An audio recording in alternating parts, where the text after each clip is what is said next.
mother's faith, and on behalf of her remembrance that she prayed for me, and I might be saved today because that lady prayed for me. I don't know why God does all he does, but I know that that woman prayed for me. And I tell the Lord, see, it says on behalf of Christ, God has put some suffering on you. Well, what we all want is on behalf of Christ that we have plenty of money.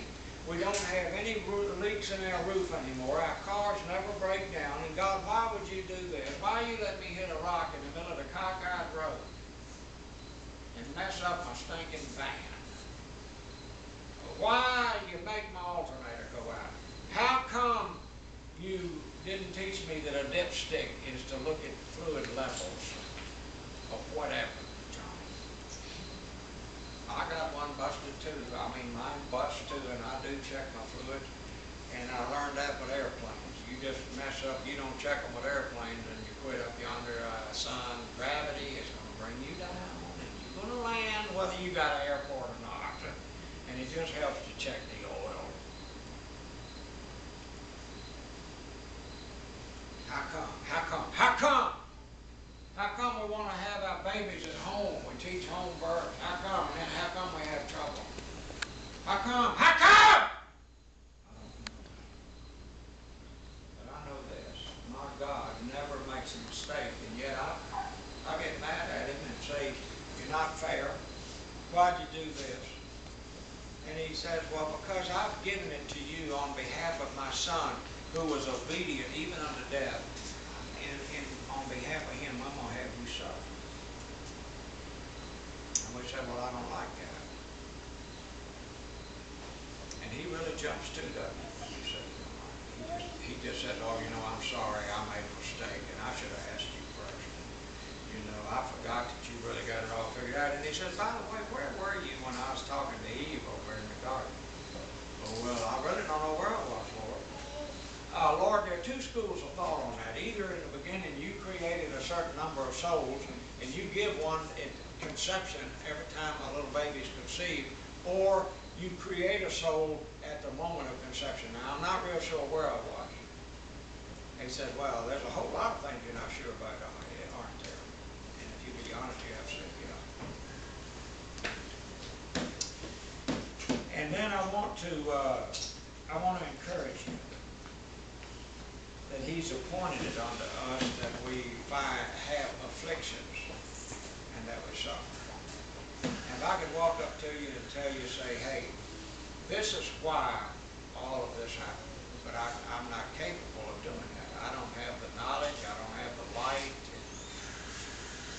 I'm not smart enough. God, that's in God's hands. It's my job to say, not my will. And that's a lot easier said, but performed.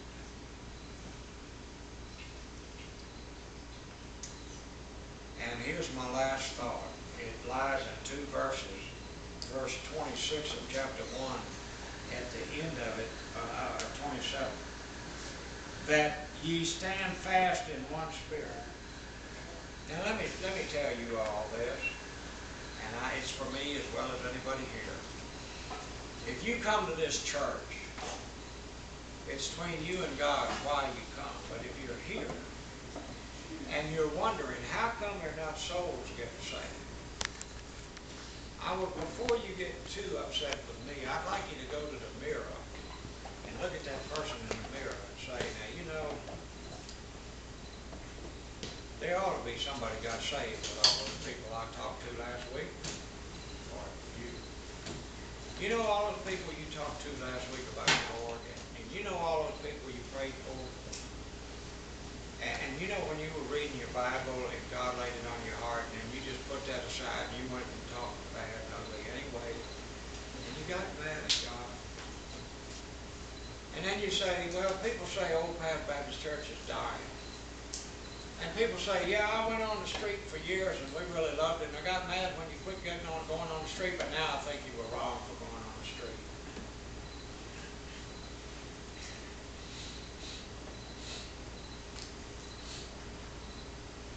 And I think maybe I'll quit. You know, I don't get a big blessing all the time, and so looks like maybe the church is dying. I think I'll just quit too. Okay. All right. Before you do that, would you read your Bible pretty good, heavy, and would you please pray for me and my family? And would you look in the mirror and ask that person that's looking back at you how they're owning up to what they know they ought to be doing and they're not doing it? And then maybe ask this question: could it be that we don't have one spirit over here? Could it be that we go home and we badmouth one another, and maybe we get bad company? You know, a little leaven leaveneth the whole lump. Did you know that? And you can find somebody that'll agree with you. You get badmouthed. Some of y'all, some of the stuff y'all do just ticks me off. And you know something? Some of the stuff I do ticks you off. And I am discovering after 41 years that I don't get any much of a big blessing from God staying ticked off and always looking at people's weak points. And we all got plenty. But God has been blessing me the last 5 weeks that I have named some people by name. I have seen God do some things. Now, is there anybody in here that prayed that Miss Tammy would not keep Noah, but that he would get to come home and be? I prayed that. Well, he's home. My phone rang the other day and Noah said, "Hey, biscuit man." I said, "You're with your daddy." Because I knew his mother wouldn't let him call me, and he had a countenance in his voice. I knew he was with his daddy. He coming down the road, he said, "I can't wait to get up there and eat a biscuit with you." I said, "I can't either." Well, while they called me yesterday, I was up on the hill getting some transmission fluid for the back. And I looked down the road, and here comes a boy. Where's Isaiah? Here he comes on his bicycle. So I said, "Hey, come here, Zay." I pulled over by the fuel shed down there. And they're not good reception down there. I went down the valley, had better reception than that sense. I said, "Here, say hi to Noah." So he said, "Hi, Noah." No, "Hey, Zay, what are you doing?" I was a blessing to my heart. 2 little boys, glad to hear each other's voice. All right. I prayed that she wouldn't. I was afraid she was going to try to keep Noah and me. And she's still married. But that woman, quite honestly, I don't think she's saved. I don't think Courtney's saved. I don't care if you call them and tell them. I couldn't care less. I don't. And because a saved person, God chases them. And God works on them. Now, you might say, "Well, God doesn't answer my prayers." There's one he answered. I got Jimmy Sands on my list. I got Matt out here, whatever his last name is, on my list. I got Erwin Sutton and Anita Sutton. I got about, I don't know, I had to count them. I keep adding. And I'm finding some of those people. I talked to someone yesterday, one of them, old Jimmy Sands' son. I talked to him about an hour down there. And I got ready to leave, and I stood up, shake his hand, and he just, I could just tell from his countenance, he wanted to give me a big hug. So I thought, well, that's wonderful. And I hugged him. I said, "He don't know. I'll tell you, he's got a big chest on him. He got some power up in his top side of the I don't understand all about it, but you mentioned the name Jimmy Sands, people take notice of that. But you know what? He got a very friendly countenance and attitude. And it makes you feel real relaxed. I guess that's how he does them before he puts them to sleep. I don't know. But I've been trying to see him and visit him, and I can't ever catch him home. That's why I turned you loose, John. They're running 45 miles an hour. I said, surely he'll make it. I went right back before he get gone somewhere. And there's an answer. Okay. I've got about 10 or 12 or 15 that I can go through my list and show you where God has done something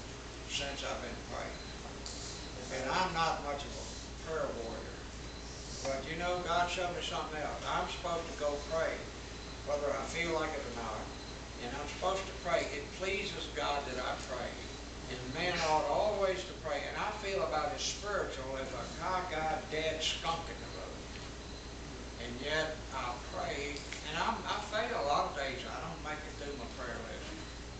I try always to get those in prison and for the missionaries, and I try to get my family and my mother, and then I try to get all of y'all, but you know something, I just flat don't make it all the time.